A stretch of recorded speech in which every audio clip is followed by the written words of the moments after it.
Assalamualaikum warahmatullahi wabarakatuh. Bismillahirrahmanirrahim. Suratu Yasin Makkiyah, tunte surat Yasin Makkiyah. Au illa qaulahu, maksudnya Makkiyah bangsa periode zaman Rasulullah tesih teng Makkah. Au illa qaulahu kecuali dawuh Allah taala wa idza qila lahum anfiqu alayat niku. Au madaniyatun utawa sebagian ulama darani surat Yasin bangsa napa? Madaniyah. Isnatan iku loro wa samanun lan 80 apane ayatan ayat. Jadi surat Yasin kabeh berjumlah berapa? 82 ayat. Bismillahirrahmanirrahim. Yasin. Ya semua ulama makna Yasin itu makna nama lain dari Rasulullah Muhammad Shallallahu Alaihi Wasallam. Meskipun secara ikhtiyat, secara hati-hati, mufassir biasanya bilang Allah a'lamu bimuradi bi. Allah a'lamu dat sing pirsa bimuradi kelan kersane Allah bi iklan Yasin. Tapi kita tahu secara ahwalul ulama, ya saya ulang lagi, kita tahu secara tradisinya ulama tetap mengatakan Yasin maknanya ya Muhammad.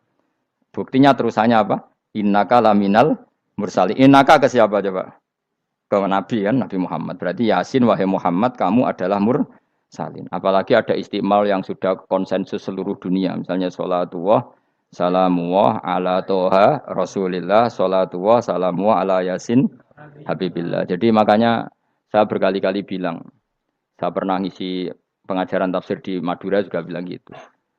Ada disiplin ilmu tafsir dan itu kadang ketatnya ikhtiyat. Ikhtiyat itu hati-hati. Sehingga tetap bilang Allah alamu bimuradihi bidalik. Tapi meskipun demikian, ada konsensus masif dari para ulama yang menggunakan Yasin Toha itu untuk Rasulullah Shallallahu Alaihi Wasallam. Karena secara siakul kalam pasti demikian. Misalnya di juz 16 ya, surat Toha itu ya, 16 ya. Toha, ya Muhammad, ma anzalna alaikal Qur'ana litasqa. Coba kalau Toha ada artinya Muhammad, lalu siapa? Ada kata ma anzalna alaika, apa? Coba sekarang Toha ganti ya Muhammad kan pas ya Muhammadu ma anzalna alaika al-Qur'ana litasqa. Jelas ya? Secara siakul kalam Toha menunjuk siapa? Muhammad karena tulisannya coba ya. Toha diganti kata Muhammad. Ya tentu diganti secara makna. Ya Muhammadu ma anzalna alaikal Qur'ana litasqa. Yasin juga ganti aja. Ya Muhammad demi Quran yang hakim innaka ya Muhammad laminal mursalin. Sehingga meskipun mufassir secara disiplin ikhtiyatnya, kehati-hatiannya bilang inna kalaminal apa Allah a'lamu bimuradihi bidzalik, tapi secara ahwalul ulama tetap Toha dan Yasin adalah ismun min asma'i Rasulillah sallallahu alaihi wasallam. Kayak tadi apa salatullah salamullah ala Toha Rasulillah salatullah salamullah ala Yasin habibillah. Jelas ya. Jadi antara istimalnya ulama itu beda dengan keikhtiatan mufassir. Dan tentu kita milih yang istimalnya ulama. Karena itu lebih gampang supaya kata alaika khitab itu kena apa? Kena. Mukhatabnya siapa? Terus ketiga kata Ibnu Jarir atau Bari, enggak mungkin Allah mengkhitabkan sesuatu dengan sesuatu yang enggak bisa difahami. Karena orang Arab dan zaman itu paham Yasin adalah Rasulullah, Toha adalah Rasulullah, sehingga ada khitab itu. Buktinya orang kafir zaman itu enggak pernah menyoal gini. Muhammad katanya Quran itu indah, mudah difahami. Ternyata ini ada lafaz-lafaz yang kita tidak paham. Nyatanya orang kafir tidak gugat seperti itu. Itu menunjukkan bahwa penggunaan Toha dan Yasin adalah ma'ruf dan difahami. Paham? Jelas ya? Ya soal nanti ikhtiyat, ya ikhtiyat saja kita ikhtiyat. Paham ya? Tapi tetap difahami. Apa? Tetap difahami. Buktinya jelas kan Toha ma anzalna alaika. Berarti diganti saja apa? Ya Muhammad ma anzalna alaika al-Qur'ana litasqa. Mohon jelas ya. Wal Qur'ani demi Qur'an al hakimi kang bijak. Ail muhkami tegese kang kuat utawa kang kukuh. Kukuh maknane indah. Bi aji binasmi kelawan keajaibane susunan wa badil ma'ani lan keindahane makna. Innaka saat temne sira ya Muhammad wa Muhammad lamnal mursalin setengah sangking wong sing diutus. Sungguh termasuk wong sing diutus Allah. Ora sekedar diutus ala siratin kowe ing atase jalur to dalan mustaqimin kang jejeg. Uti alaik mutalikun ta'aluk bima perkara qabla kang sedurunge iki dawuh. Tariqil anbiya tegese kowe iku sesuai dalane para-para nabi qabla ka sedurunge sira. Maknane tariqil anbiya ya tauhid tegese tauhid wal hudalan petunjuk. Wa taqidu tinau kiti bil qasami klan qasam wa ghairi lan liyane qasam ngrad niku nolak liqaulil kufari marang pengucape wong kafir lagu maring nabi wong kafir komentar ning nabi napa lasta mursala Muhammad iku ora rasul terus Allah jawab innaka laminal mursalin Tanzilal azizi kang kowe iku dadi rasul mergo entuk turunan untuk keturunan Quran sing aziz. Sing tanzilal azizi. Kang Quran iku dadi sesuatu sing diturunno Allah sing aziz. Fi mulkihi dalam kerajaane wa ar-rahimi kang welas fi khalqihi lan makhluk Allah. Utai lafat tanzil ku khabar mubtada'in khabar mubtada'. Ya karena Imam Suyuti baca tanzilu sehingga dia nerkepnya mubtada'. Tapi kira kita kan baca apa? Tanzila. Makanya saya berkali-kali ngaji itu sama guru. Imam Suyuti dia itu bacanya tanzilu, makanya dia nerkep jadi khabar. Sementara kira kita tanzila, maka kita nerkep jadi maf'ul mutlaq. Paham ya? Makanya kamu enggak usah bingung iki kok jadi khobar padahal macane tanzila. Utawa ora bingung mergo ora paham pilihane loro tok. Ya. Jadi yang jelas Imam Suyuti itu kadung milih rofa, makanya dia nerkep khobar. Paham ya tanzilu, makanya dia nerkep apa? Khobar. Kalau kita baca kan tanzila, maka itu maf'ul mutlak atau nyimpan kata amdahu. Ayil Qur'an itu kese Qur'an. Khobar mubtada'in muqaddarin. Apa sing kang aran tanzilul aziz ya Al-Qur'anu tentu Qur'an. Qur'anu tujuane ditungdira supaya ngekeki peringatan sira bil Qur'an kauman ing kaum ta'alikun bitanzil. Maung zira kang ora dikeki peringatan sapa abahum bapak-bapak wong akeh elam yung zaru. Tegese ora dikeki peringatan sapa akeh fi zamanil fatra ing dalam zaman fatra. Ya jadi Quran itu gunanya ya membuat logika yang benar supaya orang itu menghindari kesalahan. Jadi menakut-nakuti itu kalau enggak harus tentang neraka. Takut dari kesalahan, takut dari kebodohan. Kan kita juga takut kan punya pemimpin yang salah, takut punya kasus, takut kepleset. Ketakutan tidak harus dari neraka. Makanya saya berkali-kali bilang, saya sering dulu dinasihati Mbah Mun, hak, aku pengen alim, ojo sering maca tafsir, mari goblok dari Mbah Mun. Maksudnya mari goblok itu gini, mufassir itu manusia, kadang dia itu satu ayat umum, dia mendiktekan ke satu kasus, padahal kasusnya lebih umum. Makanya berkali-kali sama nani umpama ngene, contohnya ngene. Karena nanti itu mengikat. Misalnya gini ya, saya ulang lagi ya. Ben gayamu kayak wong alim. Ini kan malam 23. Saya itu enggak pernah loh ngitung sengaja tapi ini malam 23 kita insyaallah nginjak juz berapa? 23. Ini insyaallah barokah sekali. Tapi rasa arep-arep Lailatul Qadar. Biasa wae. Ora kelas e. Wis ben sing entuk Lailatul Qadar ben wali-wali wae. Kene entuk cipratane wis napa cukup. Lah wong traweh arang-arang njaluk. Iya kalau kita mintanya dianggap Allah minta, kalau dianggap ngelama. Coba andekan kapasitas Anda itu RT, minta jadi presiden, itu ngelama apa doa? Tidak jawab saja. Ngelama. Jatah kamu untuk azab, kok jaluk Lailatul Qadar, itu ngelama apa Anda? Mestinya jalukmu orang untuk azab, itu bagus. Paham ya?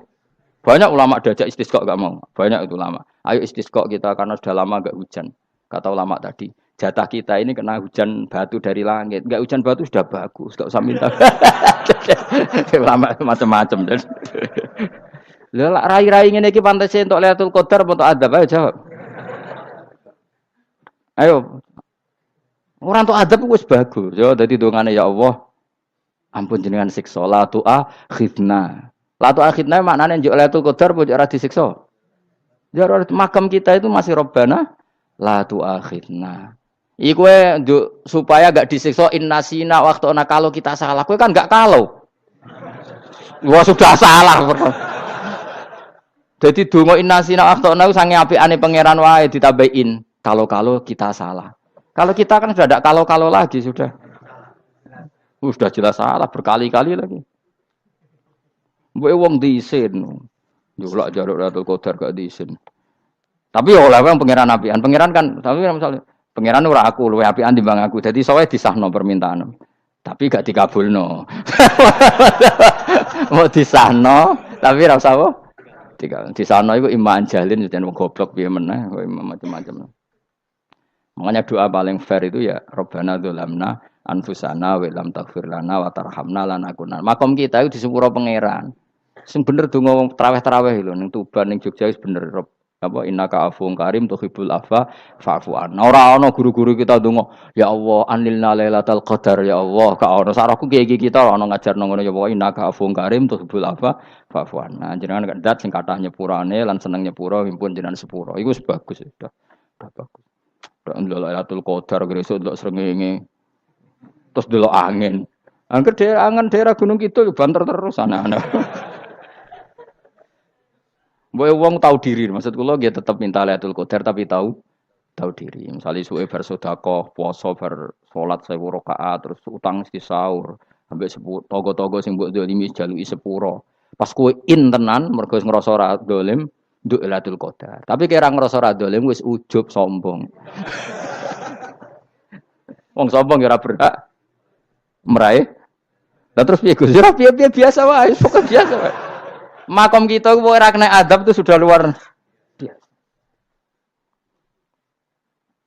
Ora penuh adab piye. Wis ngene iki luar biasa, napa? Luar biasa. Mpun nang ngandel kula. Mesti ngene iki keadaan seperti ini terus. Soale dongane wae lho Rabbana la tu'akhidna in nasina wa akhtana. Itu jadi itu sudah luar biasa. Nah, ini kan teruskan dawuh Mbah Mun ya. Misalnya Allah bilang gini, fattaku, maka takutlah kamu. Biasanya mufasir ditambahi minan nar, maka takutlah kamu masuk. Sebetulnya yang perlu dihindari dari kita, takut itu ya, takut salah, takut bodoh, takut terdolimi, takut mendolimi orang lain, takut hidup tidak ada gunanya. Tapi mufasir tentu milih yang populer, takutlah kamu dari api neraka. Coba misalnya gini, kita nanti masuk surga. Kemudian zaman di dunia kita tidak pernah berkampanye ya atau berkontribusi untuk agama Allah. Cara saya itu izin. Kata Imam Malik, saya masuk surga. Kemudian orang yang mencintai saya masuk surga itu saya malu. Rasulullah juga gitu. Saya sebagai pemimpin umat, saya malu masuk surga. Dan satu dari umat saya masih masuk neraka. Jadi ulama dulu tuh ketakutannya bukan sekedar masuk neraka, takut malu, takut bodoh, takut keliru, takut. Saya misalnya nanti masuk surga itu malu, andaikan saya tidak pernah ngajar tafsir Jalalain. Malu saya. Karena katanya Allah, hak kenapa bu swarga? Terus dibon swarga. Tapi kalau pernah baca tafsir jalan kan anak keren nih. Keren artinya saya pernah mengkampanyakan Quran, pernah mengkhidmai Quran, pernah ngitmai kitab engkau ya Allah. Saya pernah ngitmai umatnya Rasulullah yaitu sampean kabeh. Pernah mulang, pernah sowan. Saya tiap bulan sowan jenengan gak sopan tapi. Mulane kira usah bales sowan rono malah ganggu aneh-aneh. Kadang santri yo pidol, wis diulang cek sowan. Orang tuh kiai kalau sudah di rumah tuh milik keluarga biar fair. Bermulang cek assalamualaikum terus kiai ini kagok keluargane ku kapan? Mbok mikir bocah ora karo-karuan. Jadi seneng ya di ilmoni, napa seneng ya di ilmoni. Saya ulang lagi ya. Nah, kata yang ditafsir itu sering tidak mengikat. Makanya kata Mbah Mun, baca tafsir itu dikurangi. Maksudnya dikurangi itu bukan apa-apa, maksudnya tadi kalimat yang ditafsir itu tidak mengikat. Yang mengikat itu yang kalimat di Quran. Nah, kalimat Quran itu umum, napa? Misalnya gini, Allah lalu gini. Ikdilu, kamu harus berbuat adil. Lalu adil itu misalnya mufasir menafsiri, adil itu menyamakan di antara dua orang konflik. Misalnya di MK 01 dan 02 dianggap sama, itu namanya adil. Itu kan dawai mufasir. Atau misalnya gini, Allah bilang gini ke saya, hak kena jadi kiai sing adil. Terus adil ditafsiri orang, adil itu menyamakan sesama murid, haknya sama. Nah, tapi bisa saja adil itu di luar itu semua. Misalnya gini, ternyata adil menurut Allah gini. Adil maknanya seimbang, apa? Adil itu maknanya apa? Seimbang. Lalu keseimbangan seorang hamba adalah dia ingat Allah lebih banyak. Karena ini bandul yang benar-benar nyata. Allah itu nikmatnya nyata. Sehingga ketika saya sebagai orang alim ingat saya alim itu karena Allah, dikasih ilmu Allah, dikasih cerdas Allah, dikasih semuanya dari Allah. Sehingga saya itu tidak merasa kumuluhur pada kalian karena semua ini dari Allah. Kemudian Allah sendiri yang memerintahkan, kamu harus mengajar. Maka saya ada arep-arep salam templek sampeyan, penghormatan sampeyan, apresiasi sampeyan karena saya hubungannya hanya dengan Allah Subhanahu wa Ta'ala. Itu namanya adil, meletakkan sesuatu proporsional. Itu juga adil namanya. Makanya seseorang itu enggak bisa dikatakan abid selagi belum tahu kalau ibadahnya minallah. Jadi misalnya ke ibadah tok. Ternyata kamu yakin itu ibadah kamu, amal kamu itu belum abid. Abid hakikat adalah alhamdulillah alladzi hadana li hada wa ma kunna linahtadiya laula anda tahu. Ketika kita sujud yakin ya Allah alhamdulillah jenengan menakdir saya sujud. Saya salat alhamdulillah engkau menakdir saya salat. Sehingga minallah dulu pikiran itu semua kebesaran kemendahan ini minallah dulu. Baru setelah minallah kita yakin billah. Setelah billah juga yakin illallah. Misalnya gini illallah itu. Setelah saya ngajar tafsir Jalalain, kepentingan saya satu. Hamba-hambanya Allah menjadi tambah mencintai Allah. Tidak mencintai saya. Enggak penting sampean mencintai saya. Makanya Imam Syafi'i tiap ngajar bilang begini. Waditu annal khalqa ta'allamu hadzal ilma wala yahmadunani. Saya senang kalau kalian belajar fikih sama saya, tapi kamu tidak usah muji saya. Jadikan fikih ini alat taqarrub kamu kepada Allah. Itu namanya minallah wa ilallah. Itu adil. Tapi adil yang dijelaskan ulama beda-beda tadi. Ada mengatakan adil adalah proporsional antara murid, antara keluarga dan murid. Meskipun kamu senang mulang, jangan merantarkan keluarga, itu tidak adil. Itu kan versi, no? Maksudnya Mbah Mun, kamu jangan terjebak versi-versi dalam tafsir. Paham ya? Karena Allah hanya ngendikan i'dilu wa aqrabu. Paham ya? Tapi kan penjelasan adil ini orang versi. Paham ya? Ada yang nulis adil adalah meskipun mimpin masyarakat ya ingat keluarga. Karena sing tukang wayo oleh nafsir adil adalah karena laki tidak cukup istri satu maka ayo kan yo repot nanti. Tapi kalau kadung istrinya 3 atau 4, adil adalah harinya sama meskipun janda dan perawan. Jare sing lanang gak adil adalah proporsional. Sing wis suwi dikumpuli dikurangi. Yang baru ya mungkin kabeh enggak kalau nuruti. Mungkin enggak? Ya, tapi itu kan versi, nama. Maka kata Mbah Mun itu memang saya itu merasakan, saya sebagai mufassir merasakan memang saya kan sering baca Jalalain beda dengan tafsir Munir, nanti beda dengan tafsir Qurtubi. Saya beri contoh misalnya. Dan kamu pasti salah jawab ini. Kalau kamu benar berarti ya alim tenan. Wa idza darabtum fil ardi falaysa 'alaikum junahun an taqsuru minas shalah. Orang kalau pergi itu boleh enggak ngosor salat? Enggak, jawab saja. Boleh kan? Ngosor salat itu apa? Misalnya sholat asar 4 jadi berapa? 2. Kalau isya jadi 2. Kalau subuh? Enggak, sudah maju lah. Maghrib? Enggak, kan yang bisa dikosor hanya berapa? Yang rubaiyah, yang apa? Berarti kamu yakin? Antak suruh minas sholat artinya 4 jadi 2. Yakin? Enggak, jawab saja. Yakin. Nah itu termasuk orang pinter. Ya. Berarti ilmu lagi sak trip. Ya? Sebetulnya kata Imam Qurtubi enggak. Ayat itu kan hanya bilang gini, kalau kamu bepergian, maka kamu boleh menyendak sholat. Qasru itu memotong. Dari aturan yang dulu 4 menjadi 2. Sebetulnya ada hanya itu tok. Aturan tidak boleh membawa najis menjadi boleh. Aturan harus tumakninah menjadi tidak harus tumakninah. Misalnya kamu sholat dalam keadaan perang, wajib tumakninah apa boleh sambil lari-lari? Boleh sambil lari-lari. Boleh gak ketika perang kamu sholat sambil menghadap tidak ke kiblat? Boleh. Makanya antak suruh minas sholat maknanya apa? Jika kamu pergi, maka dalam konteks itu kan perang ya. Ayat itu memang konteksnya perang. In khiftum ayyaftinakumul ladzina kafar. Jika kamu dalam keadaan perang, maka boleh memangkas apa yang pernah wajib dalam aturan sholat. Paham ya? 4 menjadi 2. Keharusan menghadap kiblat menjadi tidak wajib. Membawa najis sholat sah enggak? Enggak kan? Tapi kalau dalam perang, kemudian pedang kamu ada najisnya, boleh dibawa enggak? Boleh. Jadi maknanya taksuru a'ammu min ayakuna qasra salat wa a'ammu min ayakuna wajibati salat yang sekarang enggak wajib. Semua itu namanya juga meringkas kewajiban. Berarti nak mana nih? Jika kamu dalam keadaan perang maka boleh memangkas sesuatu yang dulu wajib menjadi tidak wajib, yang dulu haram menjadi boleh.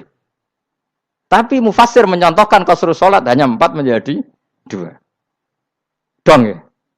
Oh ya, nangke alim ngono tenan wis dokter tafsir sah. Engko tak iki sudah dhewe. Tapi ora perlu orang lain ngakui. Jadi itu contoh kecil. Jadi mufassir karena kebetulan dia taunya hanya qasru salat itu 4 jadi 2, dia itu. Padahal di tafsir lain diterangkan qasru itu artinya menyingkat atau mencendak atau memangkas. Dulu wajibnya sholat itu nggak boleh bawa sesuatu yang najis. Tapi kalau sholat dalam keadaan perang dan pedang kamu ada darahnya, boleh nggak dibawa? Boleh. Bahkan Allah menyuruh dibawa. Dan boleh nggak madhep kiblat. Fa in khiftum farijalan auruk banat lagi. Fa idza amintum fadhkurullaha kama 'allamakum. Ketika keadaan aman, baru sholat sesuai standar. Nah berarti kan ada qasru sholat, ada pemangkasan aturan sholat. Kayak misalnya begini. Dalam keadaan normal, boleh nggak kamu motong pohon pisangnya tetangga tanpa izin? Nggak boleh kan? Tapi misalnya ada banjir bandang, kemudian kamu bisa selamat kalau motong itu. Wajib izin apa malah haram izin? Haram izin, harus kamu langsung potong. Karena kalau tanpa begitu kamu dan yang punya wajib meridhoi. Kalau nggak meridhoi disalahkan syarak malah. Paham ya? Jadi ini penyolongan yang wajib. Tapi tak sebab potong kayak ngelangihin, terus gedangnya mbok pangan, itu berlebihan. Karena Allah memaklumi hanya untuk ngelangi. Jebule wis menisan lah itu di luar izin syariat apa? Di luar izin syariat. Itu melampaui batas itu. Syaratnya boleh itu ghairu baghiw wala adfamani turra itu darurat syaratnya ghairu baghiw wala dan tidak boleh melebihi batas. Ora ape ngetok gedangnya jupuk sik. Sing mateng dipangan terus diketok. Ora oleh. Paham jelas ya. Makanya kalau ngaji tafsir ya saya kan berkali-kali ada makna di tafsir Imam Suyuti saya tambahi umpamanya ini. Maksudnya umpama itu supaya contoh itu tidak mengikat. Jadi yang disebut beliau itu satu dari sekian potensi ribuan contoh. Ya kayak tadi misalnya antak suruh minas sholah. Itu umumnya ulama membayangkan qasrus sholat yang 4 jadi 2. Padahal enggak, maknanya meringkas aturan dari wajib menjadi tidak wajib. Bahkan sebagian aturan itu dikatakan haram, tidak haram. Itu tadi misalnya bawa najis atau teman kamu mau dibaca orang kafir, terus kamu bilang, hei hati-hati, itu tidak batal kalau dalam sholat siddatil khauf. Paham ya? Jelas? Semaju lah. Malam terlikur, lelatul. Aku wis gumun mbek wong-wong bingung ora ilmune wong-wong. Ma ungzira abahum elam yung daru tegese ora den kei wedi sapa ngangge fi zamanil fatrah ing dalam zaman fatrah. Ya sama seperti ini. Orang tidak mendapat ingzar itu fi zamanil fatrah, zaman enggak ada rasul. Tentu tidak hanya itu tok. Ada rasul tapi orang itu jauh dari komunitas ulama. Itu juga termasuk orang yang tidak mengalami ingzar. Jadi tidak mengalami ingzar bisa di zaman fatrah atau sudah ada rasul tapi dia jauh dari ulama atau jauh dari komunitas Islam. Itu juga komunitas yang tidak ngalami ingdar. Fahum mengkote wong akail kaum iku khafidun lali kabehane iman sing iman parustilan bener. Ya, contoh paling gampang itu nak dawuh yai mesti bener itu loh. Kalau kamu ngaji tafsir Jalalain ya Yuhan nasu budu rabbakum. An-nasu biasanya tafsirkan kufaru Mekah, napa? Padahal di situ nas semua manusia apa kafir Mekah? Semua manusia. Cuma konteks dulu karena Nabi orang Mekah dan zaman itu yang diberi peringatan orang Mekah, Imam Suyuti bilang kufaru Mekah. Lah seperti itu kufaru Mekah mengikat apa enggak? Enggak kan? Enggak, karena yang dituruni Quran yo kafatal linnas. Tapi ya Yohanasu di Jalalain sering ditulis apa? Kufaru Mekah. Lah seperti itu tidak mengikat. Itu contoh saja, Pak. Contoh saja dalam konteks zaman itu. Paham ya? Jadi banyak, makanya tafsir itu sebenarnya enggak ngikat. Ya tapi yang ngomong gitu harus orang alim. Kalau kamu yang ngomong malah kacau. Kemudian ngomong sombong, Mas Suyuti kan manusia, saya juga manusia. Ngapain saya harus ikut? Ya sarap itu. Iku ora wis sombong saraf, no? Wis sombong saraf.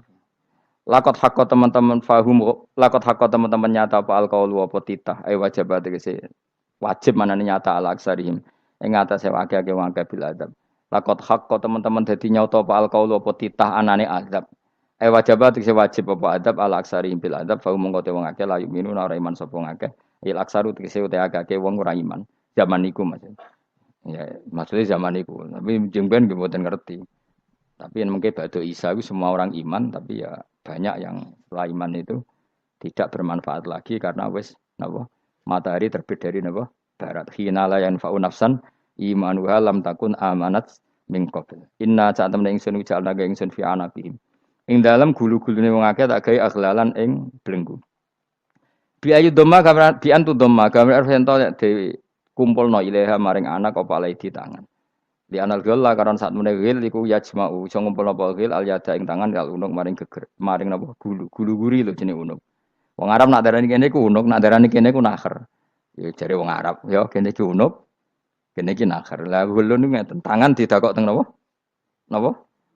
Gulu. Napa ngene jenenge? Jidok niku jidokne. Sing guri-guri. Faya mengkote tangan il aidi kumas muatun ting kumpulno ilal atqoni maring dagu. Niki lho jenenge dagu. Jam udzakonin wa ya mustama ulahyan. Kumpule dua dagu atau dua wang nek jomanan.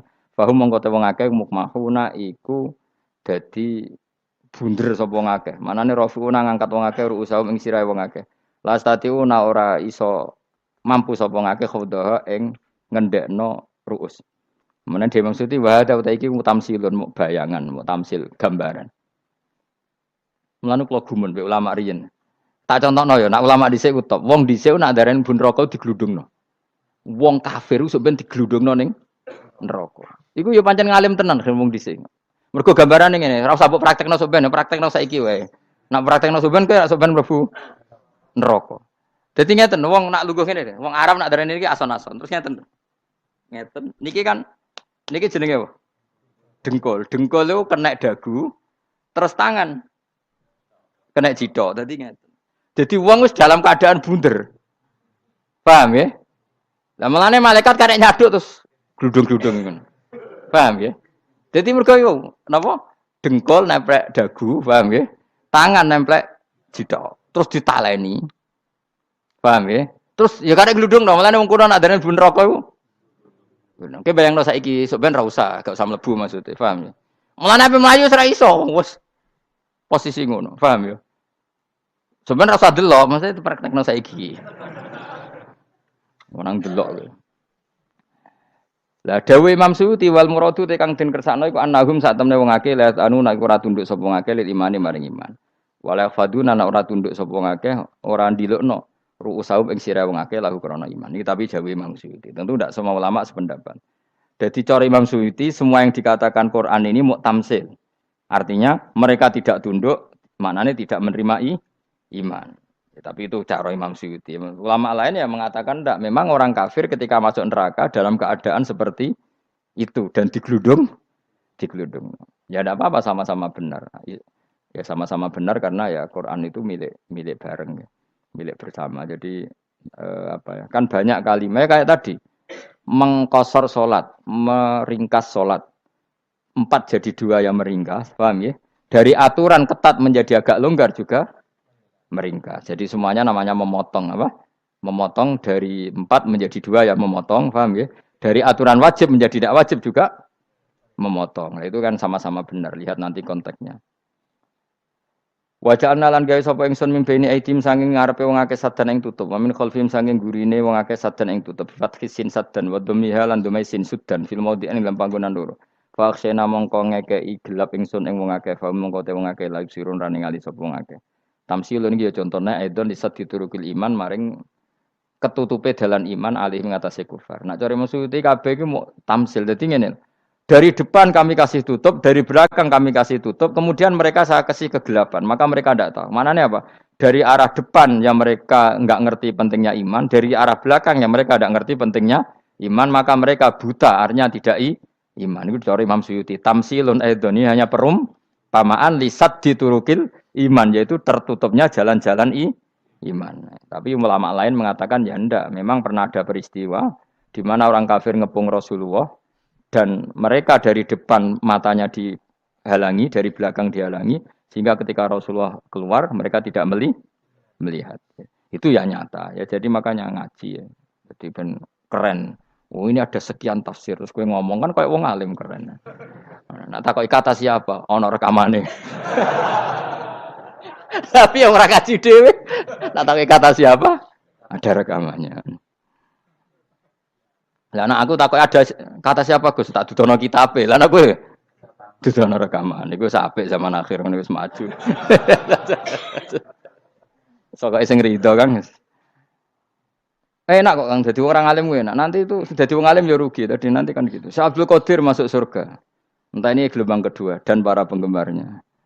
Jadi akhirnya sing alim tenan yang mlebu swarga, sing kedua apa? Dan para penggemarnya. Iku ora usah alim Kang, cukup penggemar.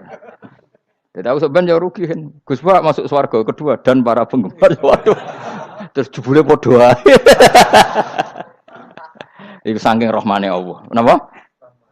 Kan masyhur itu hadis itu. Rasulullah itu ada sahabat nangis, enggak bisa tidur nangis. Berhari-hari enggak bisa tidur nangis. Hanya karena ingin punya satu pertanyaan. Lama-lama ketemu Nabi, ya Rasulullah saya sudah berhari-hari enggak bisa tidur, ingin menanyakan ini tapi tidak berani. Coba kamu tanya saja. Ya Rasulullah, saya ini kalau mati, engkau kan suatu saat dipanggil Allah, saya tidak ketemu engkau. Makanya mumpung sekarang saya tak melihat wajah engkau sekuat-kuatnya, sepuas-puasnya. Kata Nabi, ya. Terus, kenapa? Ya kalau engkau di surga, saya di neraka kan enggak ketemu lagi. Atau kalaupun engkau di surga kan kelasnya beda, kan enggak ketemu lagi. Jadi kemungkinan dua-duanya itu enggak ketemu. Kata. Karena tadi bisa aja, ya artinya Nabi karuan di surga, saya di neraka enggak ketemu. Atau engkau di surga, saya di surga pun beda kelas, ya enggak ketemu. Terus kata Nabi, tidak begitu aturan mainnya. Almaru ma'aman ahabba. Orang itu sesuai yang dia orang bersama orang yang dicintai. Jadi ya saya harus ikhlas kalau kamu saingi nanti. Ya, takdir no. Takdir. Wasawana ni padha uga ale ing atase wong akeh angger tau te ngekek peringatan sira gumeng wong akeh bitahqiqil hamzatain angger ta. Wa ibdali saniyati alifan angger ta humata sili ala nasil hamzah wa itu khali alifan wa bon alif bin musahal andaran dan hamzah sing ditasil wa ukhra lan ya wa tarki lan tinggal itu khol. Amnam tungzirhum wong ra wis bakat kafir mbok elingno cek ra mbok elingno tetep la yu'minun ora gelem iman. Lah sing iman iku sapa inama tungziru ang mestine ngelingno sira. Maksude yanfa'u tegese manfaat apa ing daruka peringatan sira. Peringatanmu manfaat man ing wong itaba kang anut sapa man adzikra ing Quran il Quran tegese Quran. Wa khasyalan wedi sapa man ar-Rahman ing Allah Rahman bil ghaibi padahal ora roh pangeran. Ya khofa tegese wedi sapa wong ing Allah toh walam yara ora ningali sapa wong ing Allah. Nane bil ghaibi itu apa? Takut Allah dalam keadaan toh dia tidak melihat Allah lang. Mergo tak tafsiri bil ghaibi barang gaib. Barang gaib ning Indonesia terjemahannya hantu. Melihat alam gaib itu maknanya apa dalam bahasa Indonesia? Hantu. Mulane bil ghaibi ra tak terjemah, apa? Ya namanya ini wa khosyal lan di sapa wong ar-Rahman ing Rahman bil ghaibi padahal dene ra roh langsung. Ya ora usah diterjemah ya. Terjemah dadi apa? Barang gaib malah repot. Fa basiruhu mongko ngekeki berita gembira sira ing iman bimaghfiratin kelawan pengempuranan wa ajrin dan ganjaran karimin kang terhormat. Orang yang seperti itu yang ngikuti Quran dan takut Allah itu layak mendapat maghfirah wa ajring karim wa ta'ala juru karim wal jannatu swarga. Inna satamna ingsun wa nahnu ya ingsun iku nuhyi uripno ingsun almauta ing wong sing mati libasi krana pas. Wa anak tubulan nulis ingsun fil lauhil mahfuz ma ing apa wae kodamu kang nglakoni sapa ngake fi hayatihim. Di lauh mahfuz apa yang pernah kamu lakukan ditulis min khairin kaapian wasari dan kaelean li yujazau supaya diwales sapa ngake alih ing atase iki. Wa atharahum lan yo tak tulis bekas-bekas kelakuanem. Mate kese perkara ustunna kang digawe sunah apa bima badam sak wong akeh. Jadi perilaku kamu ditulis, setelah kamu mati ya masih ditulis, yaitu bekas-bekas sunnah kamu yang pernah kamu lakukan. Jadi misalnya kok penemu judi, selama ada orang judi ya kamu dapat, paham ya? Paham ya? Loro gak ya? Makanya ulama ngendikan dulu tubalil amwat, tubaliman mata wa matat ma'ahu dunubuh. Bejo wong mati, kemudian dosa-dosanya melok mati pisan. Maknanya dia mati dalam keadaan tidak pernah melahirkan sunnah keburukan, paham ya? Tapi bejo wong sing mati, kemudian dia meninggalkan sunnah kebaikan yang diikuti terus. Kok sampean ini lo bener? Gak paham jalan lah, nggo jalan kalau turun ngaji. Sehingga sebenarnya anak gak paham lah ya gowo. Lo kok gowo jalan cung dhisik bapak ra paham lah ya gowo. Itu sudah bagus. Apa? Bagus. Jadi pokoknya anut anak ya anut.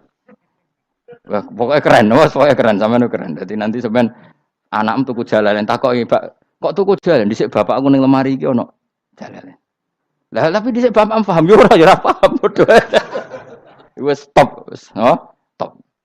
Jelas ya gitu. Wanak tubuh mangkodamu wa atharoh. Makanya sisa-sisa amal kita, bekas-bekas amal kita semuanya adalah ditulis sampai Allah Subhanahu wa taala. Mulane kula kepengin jenengan nate syukuran, pisan-pisan nate syukuran pertama anak kita bisa sholat. Guling-gilingan banyak orang syukuran perkara ulang tahun. Kenapa pertama anak kita bisa sholat kita tidak pernah apa? Syukuran. Padahal sholat itu yang menjadi identitas anak kita, kehambaannya ila yaumil kiamah. Mbok ya orang itu gitu. Sehingga nanti anak kita itu senang sekali. Itu saya itu kalau agak marah, itu anak saya yang paling kecil, baru umur 6 tahun. Itu tahu-tahu bilang, "Pak, saya sudah sholat." Karena dia tahu, saya itu paling terhibur kalau ada berita sudah sholat. Jadi itu penting supaya orang itu tahu orientasinya bapak itu sholat. Jadi jangan sampai terus anak kita kalau ulang tahun syukuran, tapi pas sholat kita dingin-dingin saja. Lama-lama anak kita berperasaan sholat itu tidak penting. Buktinya apresiasi bapak biasa saja. Itu contoh kecil. Sehingga nanti tertanam, anak kamu tertanam, nanti cucu kamu tertanam. Jadi itu namanya asar apa? Asar. Jadi harus seperti itu. Jadi ya itu namanya asar. Makanya Nabi Ibrahim nggak berani minta uang sama Allah. Minta rezeki gak berani. Tapi kalau dia menyebut sholat dulu baru berani. Rabbana liyuqimus sholat faj'al afidatam minan nas tahwi ilaihim warzuqhum. Kata Ibrahim, supaya mereka kuat sholat ya Allah. Enggak apa-apa kamu kasih makan. Supaya kuat sholat. Karena kalau Nabi Ibrahim hanya berdoa, ya Allah kasih mereka makan. Nak digo zina, go demenan, go judi. Nabi Ibrahim melok dosa. Makanya dimulai Robbana liyuqimus sholat supaya mereka kuat sholat ya apa? Enggak apa-apa mereka kasih makan. Tadi supaya ini sholat jadi pokok. Kenapa kita makan? Supaya kuat sholat. Andai kan Ibrahim hanya berdoa supaya kasih makan mereka. Kemudian kekuatan itu dipakai maksiat. Ibrahim kan ikut dosa. Itu sirinya kenapa doanya Robbana liyuqimus sholat ya. Jadi kata liyuqimus sholat didahulukan apa? Supaya mereka kuat sholat. Maka kasihlah makan, kasihlah rezeki. Jadi supaya sholat jadi pusat orientasi. Itu harus dilatih. Ya tentu kamu ngelatihnya sidik-sidik. Wong anak esopo kan gitu. Tapi ini kan cerita aja. Maksudnya orangnya biasa wae. Maksudnya biasa wae. Maksudnya aku mau cerita. Kue gelo ya monggo. Terus mutung ra ngaji ya monggo, gampang. Kue ra ngaji, aku golek murid kok kue gampang. Kue golek guru kaya aku kangelan. Ya maksudnya sing gelem ngalah teko ini kan. Oh, liyane larang kang nyewane. Wa asarahum lan bekas-bekasnya mereka. Makanya ketika Ahmad bin Hambal itu ahli hadis karena selagi riwayatnya dia dipakai orang tahu Rasulullah itu karena ahli hadis. Bener sing paling hebat tentu qala Rasulullah. Tapi apa artinya qala Rasulullah kalau enggak diriwayatkan ulama dari ulama sampai kita. Tapi apa artinya sampai kita nak gak ono sing ngalahi maca ngene iki. Mburohno maca ngene. Paham nggih? Ayo jajal ke tuku kitab Musnad Ahmad. Nak ra roh gubedi larang ngono tok. Mergo ora ono sing maca ra roh isine, paling kenangane apa? Gubedi larang. Tapi baru kayak ono sing maca kemudian bisa. Ini juga asar. Cuman kowe oleh niru nek aku semati ngorek jalale. Oleh niru. Tapi aja niru sesate. Engko nang dadi ra karu-karuan. Jadi Imam Suyuti lho, tafsirku udah di ngono kuwi. Udah dirusak kabeh. Wa atharahum mastun nabihi ba'dahum. Bahwa kalau suwun nggih dilatih kalau anak-anak sampean mulai bisa sholat, tunjukkan kalau Anda senang lewat syukuran atau lewat apa. Ya harus besar-besaran. Tunjukkan kalau kamu mengapresiasi secara senang karena itu identitas kita. Apa identitas kita. Wa kullu shay'in ing saben-saben perkara. Nasobahu bi fi'lin fasir utawa nasbuhu ta nasabe lafat kullu shay'in bi fi'lin lan fi'il yufasir. Nasbuhu ta nasabe lafat kullu shay'in bi fi'lin lan fi'il yufasiru kang nafsiri ing fi'il apa dawuh ahsainahu. Ahsaina kullu shay'in ahsaina. Berarti nak manani wa kullu shay'in lan ngitung ing saben-saben perkara. Wa kullu shay'in lan ingsun ngitung ing saben-saben perkara. Maknane ahsaina tegese ngitung ingsun ing dobat nau tegese ngitung ingsun ing fi imamin ing dalam catatan utawa ing dalam kitab induk. Imam ku maknane kitab induk mubinin kang jelas. Kitabin tegese kitab bayin kang jelas. Wa al kitabul bayin iku Allahul mahfuz lah mahfuz. Subhanallah wa bihamdihi adada khalqihi wa ridha nafsi wa zinata arsyihim adada kalimati. Subhanallah wa bihamdihi adada khalqihi wa ridha nafsi wa zinata arsyihim adada kalimati. Subhanallah wa bihamdihi adada khalqihi wa ridha nafsihi wa zinata arsyihi adada kalimati. Subhanallah wa bihamdihi adada khalqihi wa ridha nafsihi wa zinata arsyihi adada kalimati. Subhanallah wa bihamdihi adada khalqihi wa ridha nafsihi wa zinata arsyihi adada kalimati. Subhanallah wa bihamdihi adada khalqihi wa ridha nafsihi wa zinata arsyihi adada kalimati. Subhanallah wa bihamdihi adada khalqihi wa ridha nafsihi wa zinata arsyihi adada kalimati.